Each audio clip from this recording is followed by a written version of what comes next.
굉장히 많은 사람이 저한테 와서 특히 젊은 친구들이 어떻게 사업에 성공하셨어요? 굉장히 단순한 질문을 들어봐요. 근데 사업에 공식이 있으면 이 세상의 모든 사람이 이 사업에 성공했겠죠. 일단 사업에 공식이 없다는 걸 이해해요. 근데 어떤 사람은 성공하고 어떤 사람은 못할까? 그런데 일단 공식은 없어요. 이 공식은 자기가 만든 거예요. 원래 자기가 만든 거예요. 공식이 있을 거라고 생각해요. 그래서 되게 많은 젊은이들이 저한테 와서 공식을 찾아요. 이것만 하면 제가 부자가 될 수 있습니다. 이렇게 굉장히 단거짓적으로 묻는단 말이에요. 근데 그런 답이 없어요. 그래서 답은 어떻게 만들어냈냐면 자기가 답을 찾는 과정이 꼭 있거든요. 저는 성공하는 운명이 있다고는 안 믿어요. 이 커가는 과정에서 중간에 한 번은 대형 운이 들어오더라고요. 이게 이걸 잡을 수 있는 힘과 능력과 그걸 포착할 수 있는 마음이 있으면 대형 사업가로 가는 거고, 안 그러면 그냥 평범한 부자로 혹은 그 기회조차도 없는 사람으로 떨어질 수밖에 없는 거예요. 그래서 저는 초대형 사업으로 가는 것, 즉 내가 일반 사람들이 상상하지 못할 정도의 돈을 벌어내는 거는 그거는 다분히 운의 역할이 더 크다고 믿는 사람 중에 하나예요. 나는 외식 기업의 제자들이 굉장히 많은데 이렇게 외식에서 풍부한 경험을 가지고 그 사업을 가지고 그 다른 외식집이나 다른 외식 브랜드를 성공시킨 경우가 2케이스밖에 못 봤어요.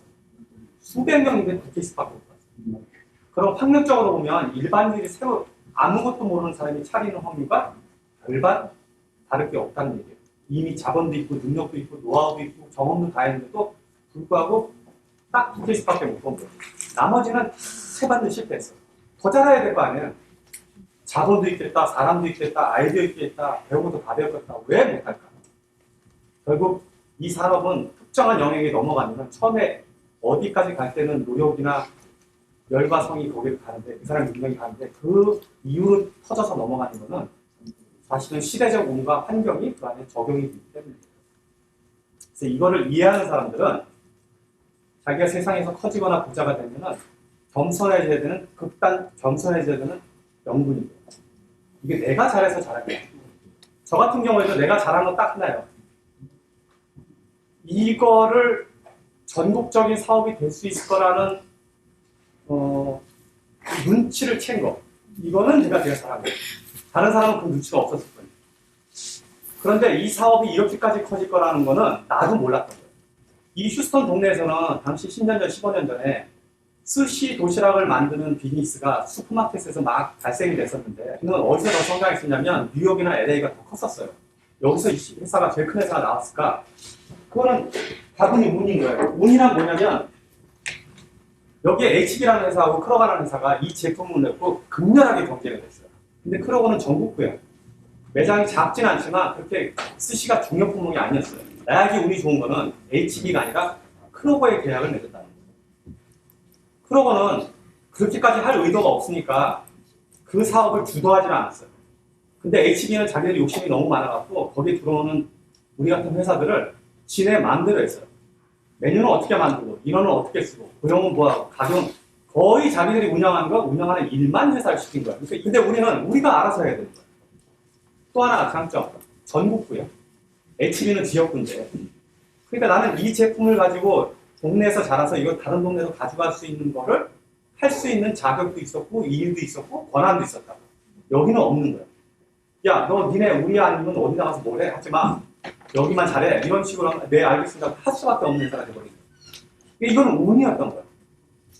이 운이 극단적으로 커진 게 지금 우리 회사인 거예요. 그 중간에 우리 직원들 잘하고 나도 판단 잘한 것도 물론 있긴 하지만 큰 거시적 입장에서 보면 다분히 운이 더 컸던 거죠. 그럼 이런 사업을 또 만들 수 있을까? 저도 뭐 프랑스의 캐디가 되고 싶습니다만 수도 없단 말이에요. 이런 사람들. 지금 더 이상 안 돼요.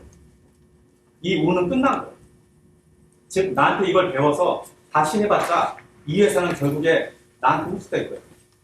이유가 뭐냐? 그때는 이게 발현되는 시장인데 지금은 이게 발현이 끝나갔고 지금은 더 이상 신규 회사가 태어날 수 없는 시장이 돼버린 거죠.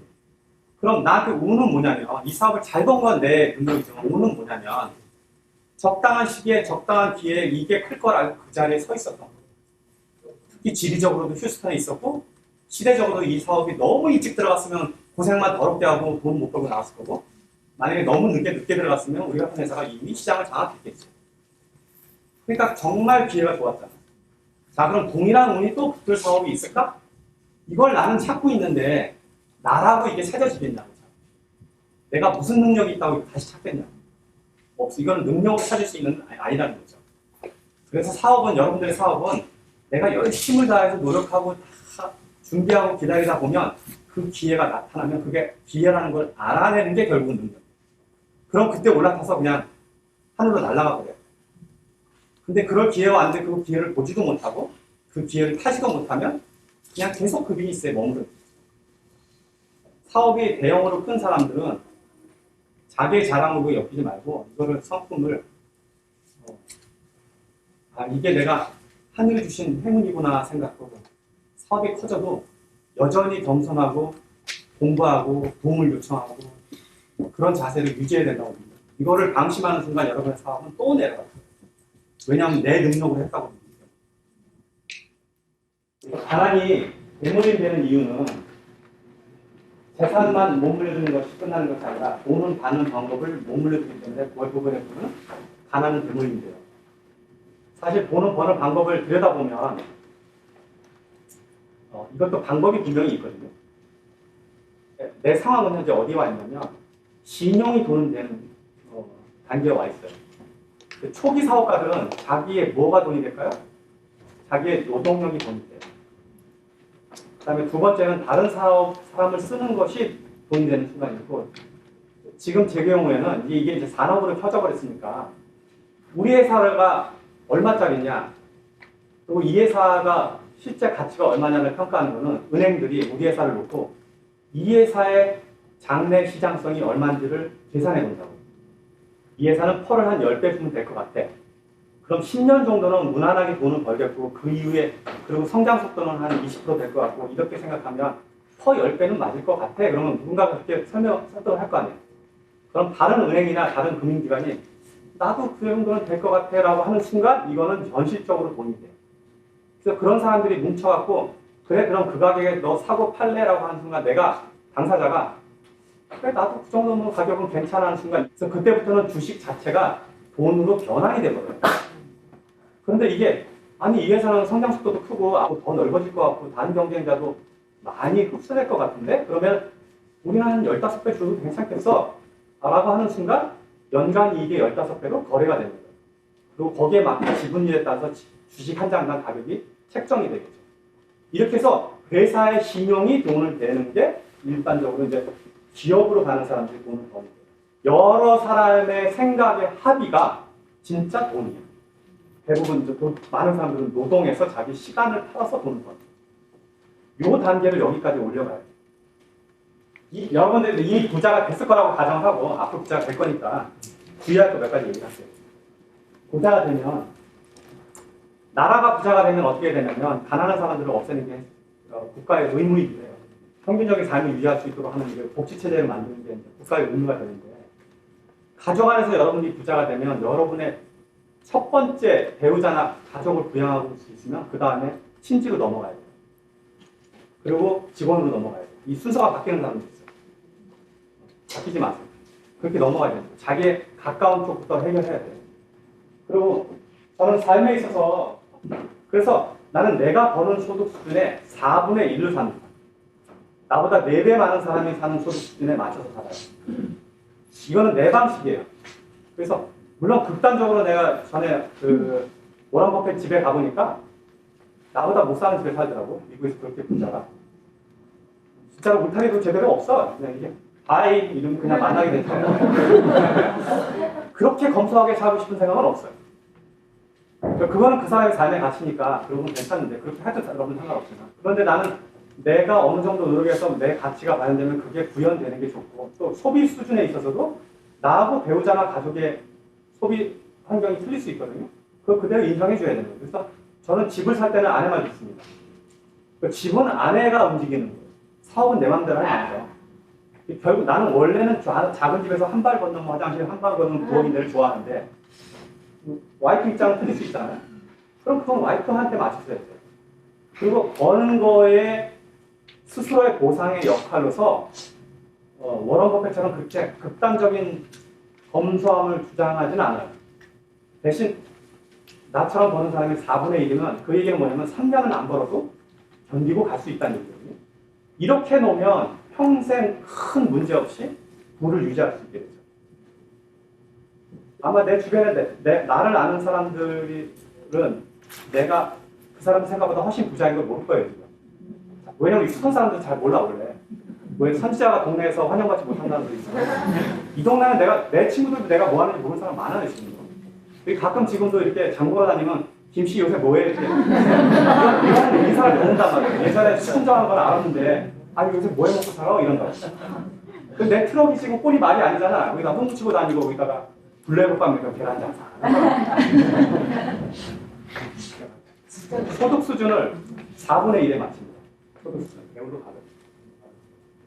저는 부라는 거는 이 사람이 얼마큼 부자가 될 수 있느냐 하는 거는 이 사람이 얼마큼 돈을 많이 벌었나의 차이가 아니에요. 돈을 아무리 많이 벌어도 그 돈이 다 나가고 가난하게 사는 사람 많아요. 돈을 벌었을 때 이 돈을 쌓을 수 있는 그릇의 크기가 저를 수각이라고 표현하는 거예요. 이 수각을 크게 파면 팔수록 내가 이 정도의 돈을 유지할 수 있어. 예를 들면 최근에 복권이 여기 638밀리언짜리 복권이 최근에 있었어요. 누가 이번에 가져간 것 같긴 한데 만약에 여러분들이 100억짜리 복권에 당첨됐다고 하자. 벌써 그 세월만 듣고 좋아하는 거예요. 당첨됐다고 합시다. 그럼 이 복권이 당첨됐을 때 이 돈이 순식간에 다 쓸 정도로 하고 싶은 게 많은 사람들은 이 돈을 유지할 수 있는 사람이 아니에요.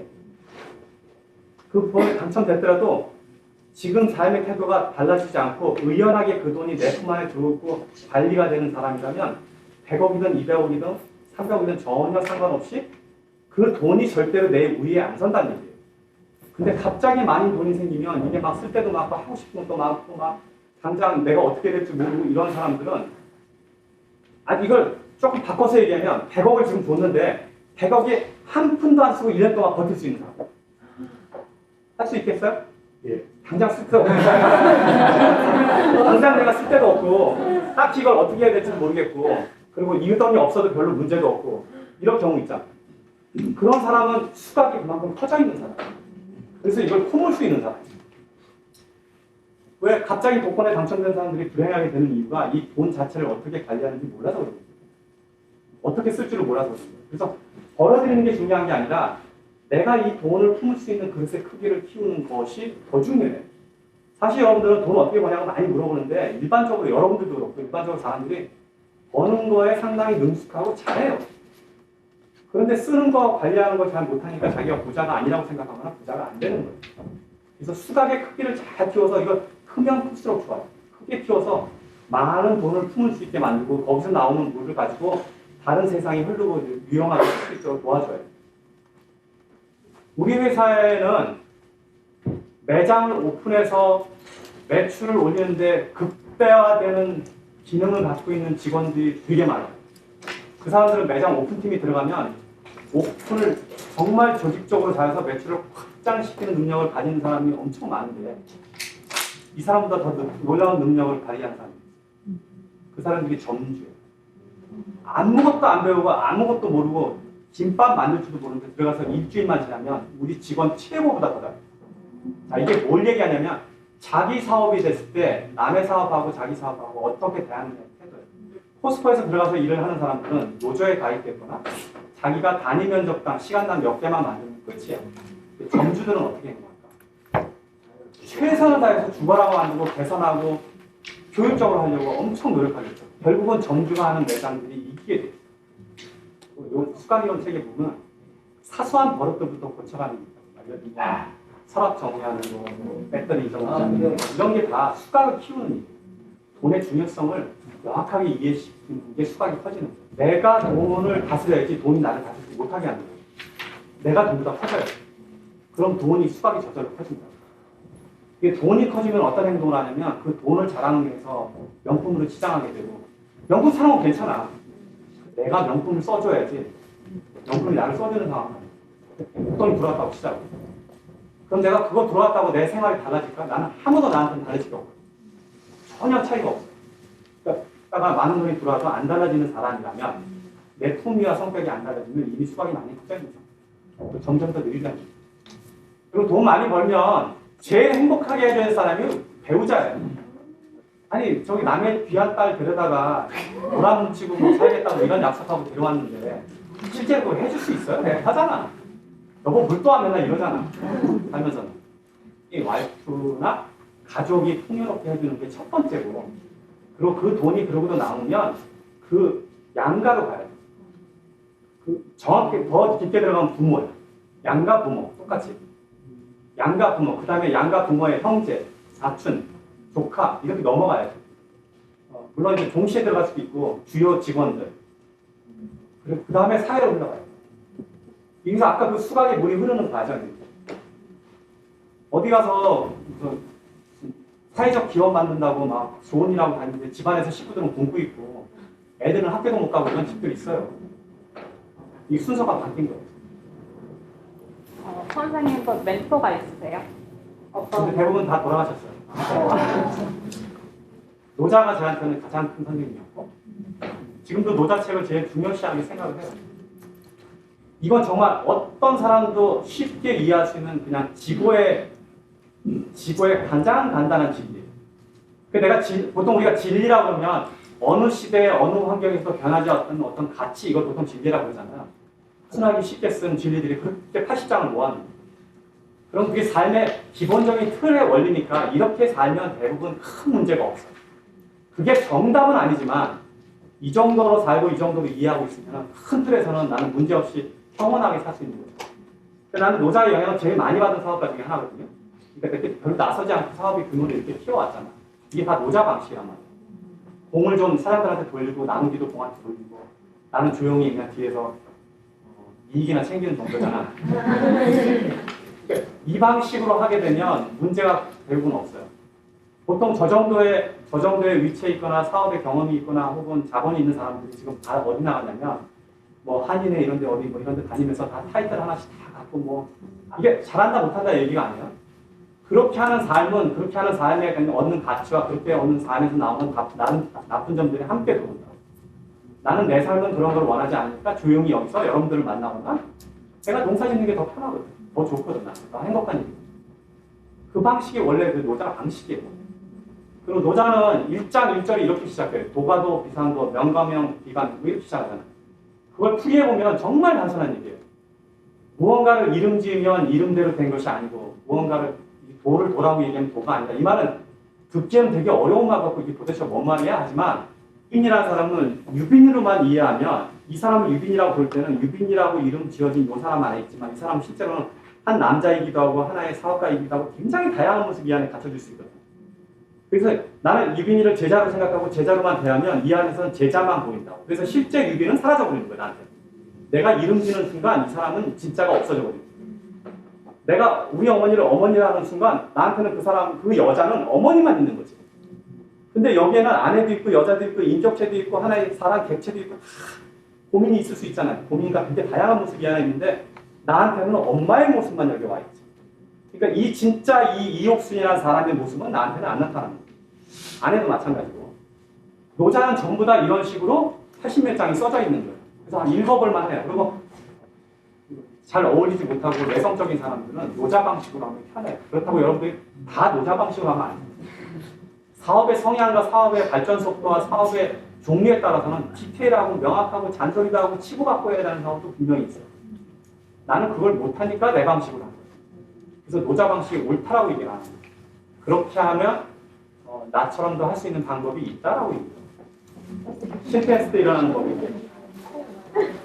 사실은 저는 성공했다고 사람 생각해서 찾아왔지만 원래는 실패 전문가예요. 네, 실패 정말 잘해요.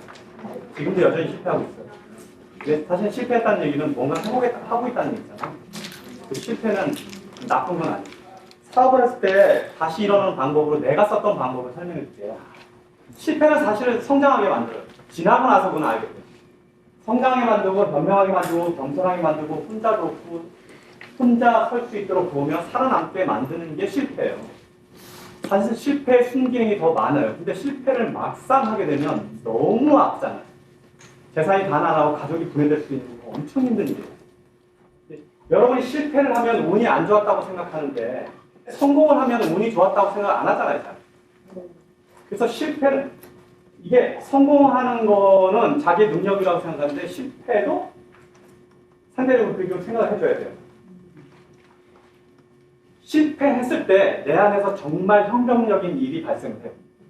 이걸 내가 이겨내고 견뎌나갈 수 있는가 없는가가 그때 실패했을 때 나와요. 그래서 나라는 사람의 완성체가 결국 실패를 통해서 완성이 돼 나가거든요. 성공만 계속한 사람들은 내가 겁나는 게 이거예요. 젊은 친구들이 사업을 해서 계속 성공을 하면 이게 무서운 게 뭐냐면 어느 날 나이 들어서 실패하면 도저히 일어날 방법이 없어요.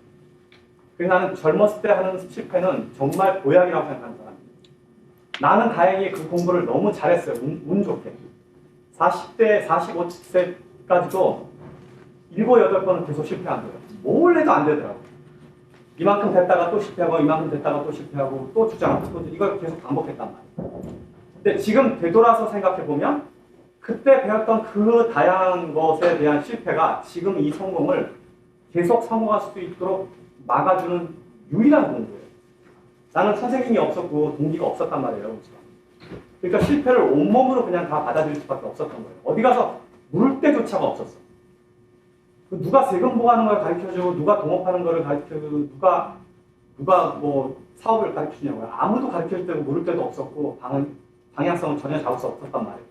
노자가 무슨 사업을 가르쳐줘? 거기에 다 이쁜 소리만 써있지.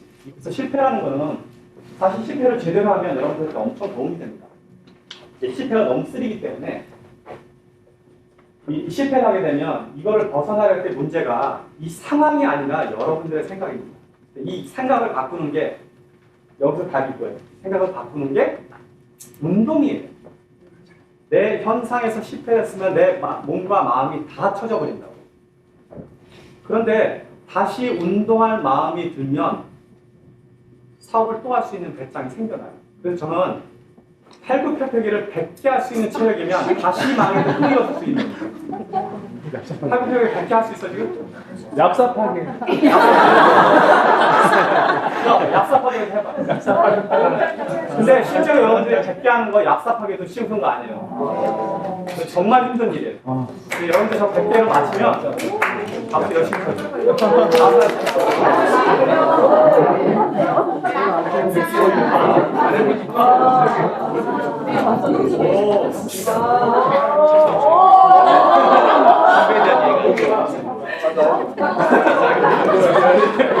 그래서 다음 수업에는 남자들은 팔굽혀펴기를 100개 하는 사람만 불러오고 시간 제한, 얍삽하게 하는 사람이 시간 제한, 얍삽하게 하는 사람이 기준으로 안 돼. 정식으로 하지 마세요. 감독가 섞어져.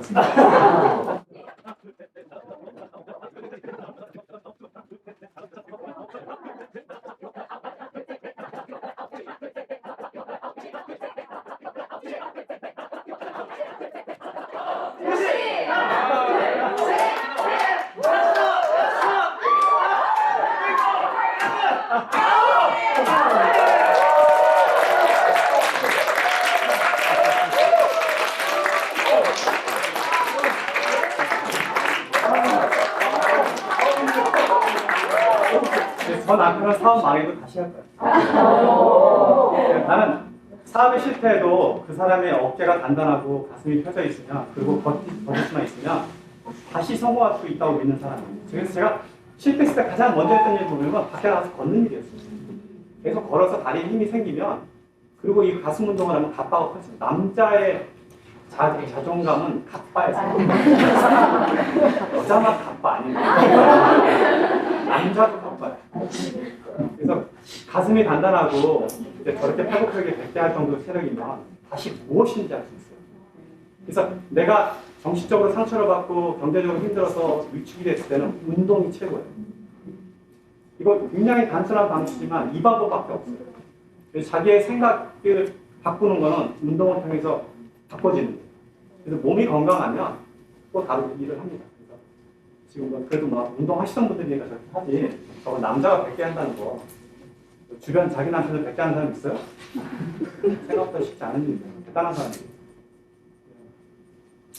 반드시 실패하고 나면 아 그때 걷고 운동하라고 했지. 이걸 기억하시면 길은 언제든지 있어요. 그리고 자기의 경험을 그거 실패를 담지 않고 이거를 공부라고 생각하면 여기서 얻는 가치가 어마어마합니다. 이 큰 가치를 그대로 적용시켜서 다시 성공시키면 돼요.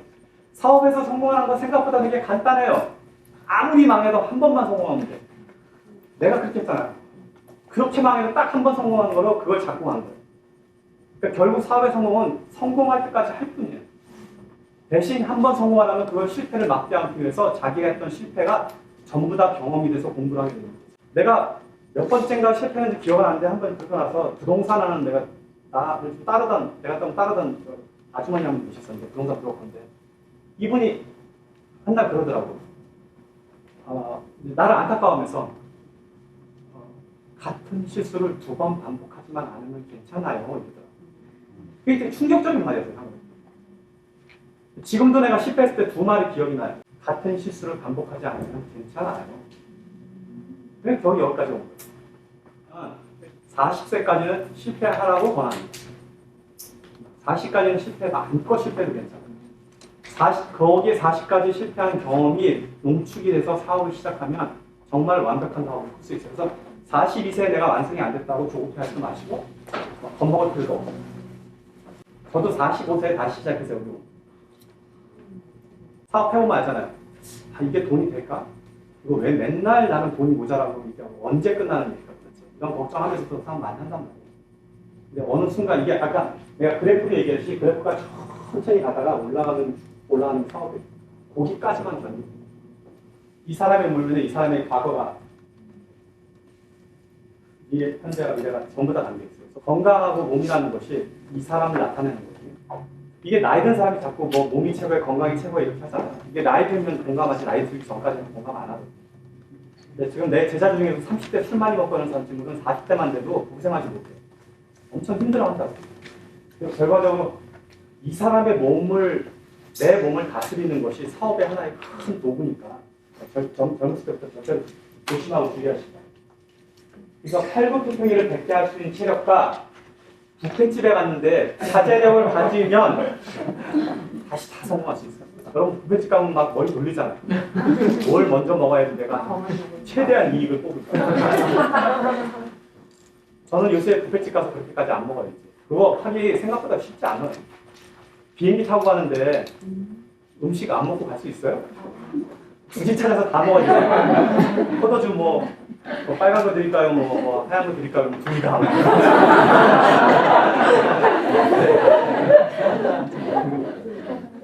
그렇게 하지 않아도 되는 때가 와서 음식에 대한 자제력이 생기면 그 2가지만 있으면 성공 다시 돼요. 그래서 이 사람들이 지금 다 찾아온 제자들이에요. 여기에 자기 있는 사람. 여기 있는 사람 자기들끼리 한번 만들어 볼래요? 네. 자기들끼리 모여서 살 엄청 빼고 별로 실패하면 운동하고 내 책 하나 추천할게요. 내가 항상 추천하는 책 중에 하나인데 남복고라는 일본 사람이 쓴 절제의 성공이라는 책. 사실은 이게 점성술 책이에요. 점에 대해서 자기가 이게 성명학자인데, 그러니까 점 치는 사람인데 일본 학자 중에 자기가 점괘를 막 하다 보니까 안 맞는 사람이 나오는데 안 맞는 사람을 이유를 분석해 보니까 음식하고 연관이 있다는 이론. 이 이론이 맞고 틀리고를 얘기하는 게 아니에요. 근데 이 이야기를 보면 사람이 음식을 대하는 태도가 이 사람의 운명을 결정한다는 얘기예요. 거기서 내가 공감을 받은 거예요. 음식이라는 건 다른 생명체잖아요. 다른 생명을 대하는 태도가 내가 어떻게 하느냐에 따라서 내 인생의 운명이 바뀐다는 거예요. 그래서 저는 이거를 사실 여부와 상관없이 받아들이는 사람이에요. 내가 절제를 하고 음식을 폭식을 하지 않고 정해진 시간에 먹고 가능하면 과식이나 기름진 음식을 먹지 않는 이런 태도들이 나를 다른 사람으로 만듭니다. 올바른 사람으로 만들어줄 수 있는 거죠. 이게 다 몸하고 사실 연관되어 있는 건데 이렇게 하면 실패를 하더라도 다시 성공할 수 있는 기반을 만드는데 그 책에 그거를 예문으로 많이 써놨어요. 그래서 여러분들이 그 책 읽으면은 잘 읽은 사람은 읽기만 해도 한 2kg 빠져. 잠시 동안. 그리고 읽기로 다시 찌면 또 한 번 읽어보세요. 근데 거기 삶의 철학이 제법 구체적으로 나타나 있기 때문에 읽어볼 만해요. 한번 찾아서 읽어보시죠.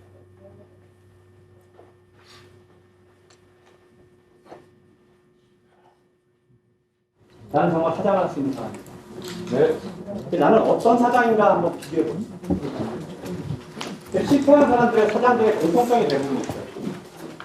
이게 여러분들 안에 이런 버릇이 있는지 없는지 한번 비교해보자. 내가 누구에게나 좋은 사람이 되고 싶어하는 사람. 쉽게 양보하고, 혼내지 못하고, 지나치게 염려하고, 이런 사람들은 사장하기가 정말 힘들어요. 근데 이거 없는 사람이 어디 있어? 대부분 다 있단 말이에요.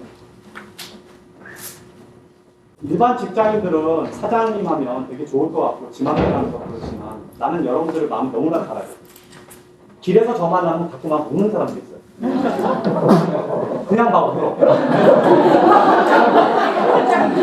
찾자고자 막 울어.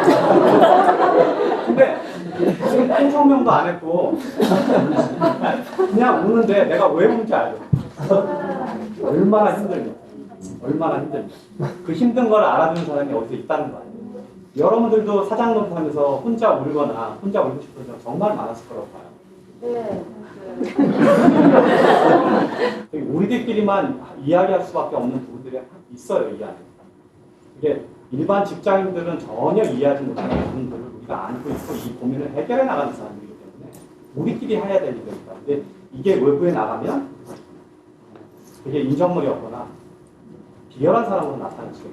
사장은 자기 회사에 못이 하나 떨어져 있으면 그걸 주워요. 그리고 고민해요. 이 못 나사가 어디서 빠졌지?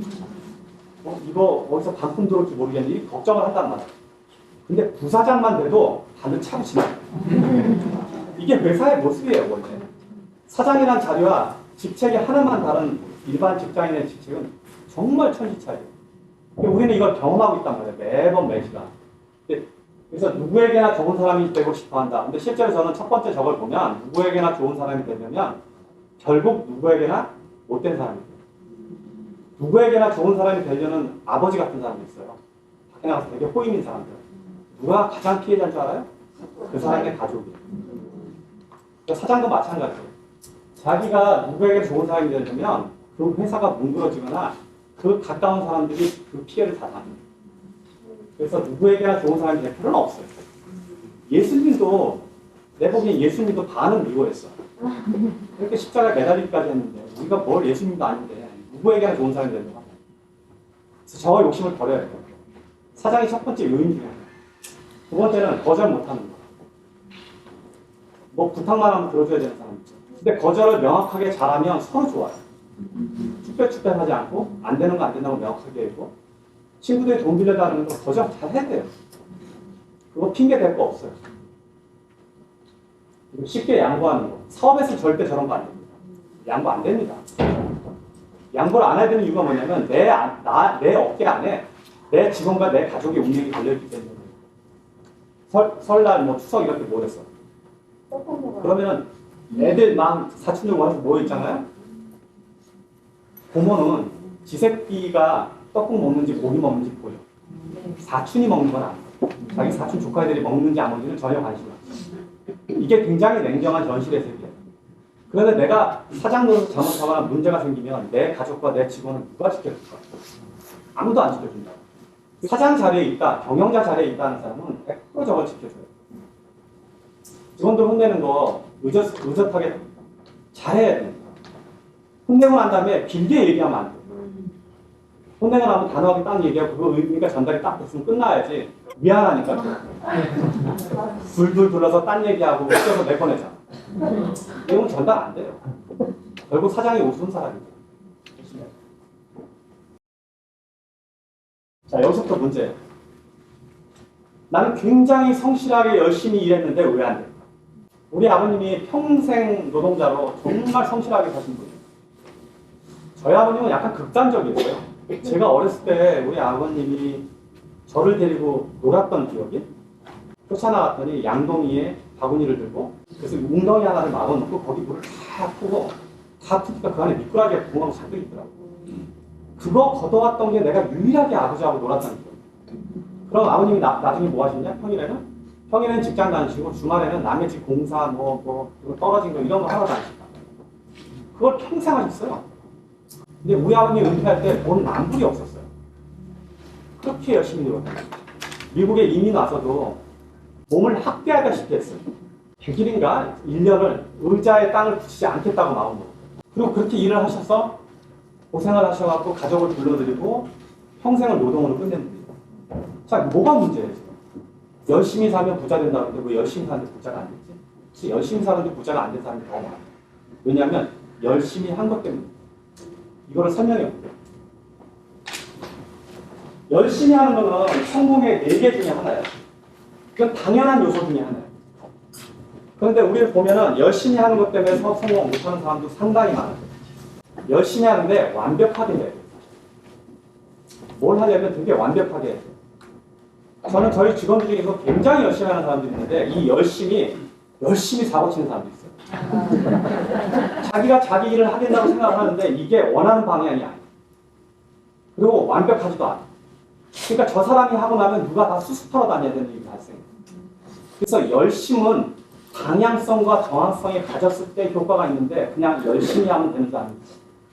인생 전체에 있어서 내가 일을 열심히 하면 나는 부자가 되겠다 생각하는데 이거는 부분 중에 하나예요. 내 팔 중에 하나밖에 안 됩니다. 그래서 완벽하게 해야 돼요. 이 자체가 체계적으로 돼요. 왜냐하면 열심히 하고 완벽하게 하는 건 너무 많은 힘이 들어가요. 근데 체계적으로 하게 시작하는 순간 노동력이 좀 상쇄돼요. 이제 이게 선명해지는 거예요. 방식이 나오는 거예요. 이렇게 성공이라는 거는 열심히 해서 끝나는 게 아니라 완벽하고 체계적으로 변명하고 해야지 지속적으로 할 수 있거든요. 저는 성격 자체가 이게 나중에 알고 보니까 나만 그런 게 아니고 일론 머스크도 그랬더라고요. 일론 머스크 어제 취직하러 네스케이프가 취직하러 갔는데 그 이력서를 들고 그 회사의 현관에서 도저히 부끄러워서 이걸 내지를 못하고 돌아섰대요. 그래서 나는 직장에 취직할 수가 할 만한 사람이 아니라 할 수 없이 창업을 했다고요. 그 사람도 그랬더라고요. 근데 저도 내가 가게를 하면서 제일 힘들었던 게 뭐냐면 캐시대에 서는 거였어요. 아줌마들이 와갖고 뭐 50불 사면 하나 뭐 안 줘요? 그러면 나는 공항 사람들. 그리고 너무 그런 게 부끄러워서 일을 못했었어요. 사람 만나는 게 너무 힘들어요. 가게 안에 내 역할도 마땅히 없었단 말이에요. 내가 하는 건 광고, 홍보, 뭐 물건 진행 이런 걸 해서 매출을 올려서 가끔 고기를 써 일이 있었어요. 불고기. 우리 일하는 애도 그렇고 우리 아버님도 그렇고 정말 성실이라는 거예요. 그걸 한 박스 썰려면 보통 3시간이 걸리는데 끊임없이 썰어요. 아무 잡념 없이. 저는 지금도 내가 농담으로 얘기하는데 나는 반복단 일을 하는 걸 엄청 싫어하고 엄청 못해요. 그러니까 지금도 제가 만약에 독립운동을 하다가 옛날에 일제시대 독립운동을 잡혔을 때 나한테 고문을 할 때 내가 손톱을 쑤시는 고문을 참아도 뜨개질 시키면 난 다 뜨개질 반복해야 되잖아. 두 번만 이렇게 해도 막 여기서 막 이 고기를 3시간을 썼니 내가 이걸 왜 하겠지? 별 생각이 다 드는 거예요. 그래서 나는 이걸 못했단 말이야. 근데 이거를 3분의 1을 내가 줄인 방법이 있어요. 쓰는 거예요. 우리 아버지 손을 2개 쓴 거예요. 이거 썰 때. 저는 이거를 누르고 한 손으로 하면서 그래서 고기가 나오면 썰어져 나오면 이렇게 잡은 거예요. 다음 거 나오면 이렇게 잡고. 그럼 썰 때마다 이렇게 잡아서 이렇게 놓으면 되잖아. 이거를 막 썰어놓은 걸 부서지기도 하고 개려면 시간이 여기서 어마어마하게 많이 걸려요. 그런데 내가 그 일에 투입되기 전까지는 우리 직원이고 우리 아버님이고 이거를 10몇 년 한 거예요. 내가 들어가서 그걸 하고 있는 게 나는 답답 미치겠는 거지. 빨리 끝내고 봤으면 좋겠는데 이걸 내가 해야 돼. 그래서 이렇게 해보니까 그게 3분의 1로 줄어들어요. 그 내가 그렇게 하고 난 다음에 우리 직원이나 우리 아버님이 다 이제 그렇게 합니다. 일을 하는 요령이 생겼잖아요. 이렇게 일을 하는 방식이 바뀌잖아요. 이게 바뀌는 게 체화돼요. 내가 부지런하면 이게 안 보이는 거예요. 사람이 부지런하면 그냥 열심히 할 생각만 하죠. 현명하게 하려고 그러고 완벽하게 하려고 체계적으로 하려고 그러면 그 다음은 그렇게 체계적으로 돼요. 그 다음부터는 여기에 냉장고에 고기를 온도가 이렇게 깡깡 얼음도를 냉동고에서 꺼내오니까 이게 얼마큼 녹아야 될까를 계산해야 되잖아요. 근데 우리 아버님이나 거기 직원 애들은 밖에다 이렇게 꺼내놓고 몇 시간 있다 와서 됐나 안 됐나를 확인한다고. 계산해보니까 냉장고 끓여서 마이크로오븐에 놓고 2분 30초 정도 돌리고 하면 딱 적당한 온도가 되더라고요. 몇 개를 해봤어요. 그러니까 힘을 한 손만 들이고도 이게 썰어지거든요.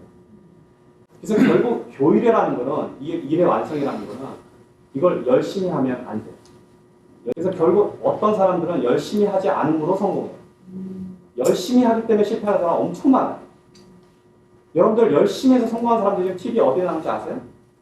서민 같고요. 평생 고생한 사람들. 평생 자기가 다 확인하고 다 새벽부터 일해서 저녁까지 번지할 때까지 열심히 노력하는 사람. 그래서 제일 큰 전문가도 나오는 거예요. 근데 이 열심에 완벽과 현명과 체계적이 들어가면 이거는 기업으로 푸는 거예요. 그럼 다른 사람을 이렇게 따라 시키면 되죠. 불고기를 그렇게 싸니까 3분의 1을 줄여내니까 그 사람 한사람들은 다 그렇게 하고. 그럼 걔가 다른 일을 할 수 있잖아요. 효율이 생기잖아요. 딴 공리를 할 수 있고. 그래서 내일에서 열심히 하는 거는 부족해요. 이 열심을 정말 다른 방법으로 열심히 할 수 있는 게 찾아봐요. 내가 스시 만드는 걸 만약에 열심히 했더라면 지금도 스시 만들고 있겠지. 잘한다고. 시간 낭만 50개 만든다고. 이런 소리 그런데 지금 내가 열심히 안 했기 때문에 지금 시간당 몇 개 만드는 줄 알아요? 시간당 한 20만 개를 만들고 있어요. 현재 우리 회사는. 그 열심히 하지 않았기 때문에. 이 역설적인 얘기를 지금 또 열심히 안 하면 안 돼. 열심히 하는데 이 일에 완벽함과 현명함과 책임감을 같이 갖추라는 거예요. 나중에 이렇게 해서 성공한 사람들은 결국 몸이 다치고 늙어서 고생하게 돼요. 열심히 일하지 마.